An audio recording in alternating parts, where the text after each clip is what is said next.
So today we'll be discussing about entertainment tools. On the platform down below in the navigation bar you can find for App Marketplace. You can search it here from entertainment tools. Here it is. You have to install it first. It's up to you. You want to install it on any of your specific sub account. You can choose multiple sub accounts or choose them all. I'm choosing this one, continue with that and allow an install. In a moment it will be installed. Here we go. Now moving back towards the agency level. It is loading at the moment. The next step will be moving forward towards the specific sub account on which we have installed entertainment tools. Here you can see that. Let's just move forward towards the sub account. Here we are on the sub account. The next step will be moving forward towards the automations. You can find it in the navigation bar, and you have to create the workflows to just check on the actions are working correctly or not. Let's just create a workflow. Start from scratch. Here we are in the workflow builder. Let's just create a new action.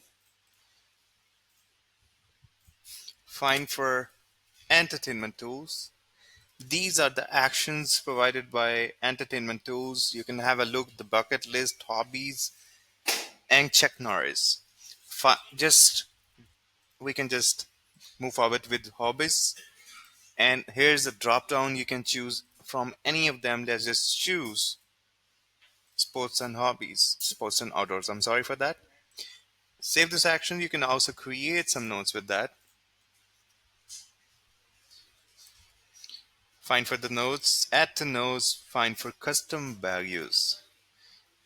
And down below you can just search for entertainment tools,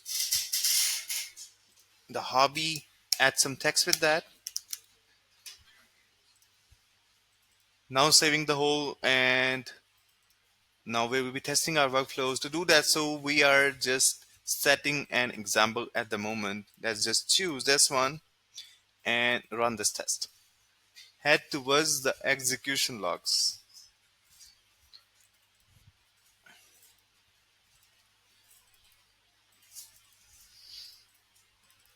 As you can see, both of the actions, the hobbies and the notes are executed successfully. It is simpler and easier. Hope you like it. Thank you so much.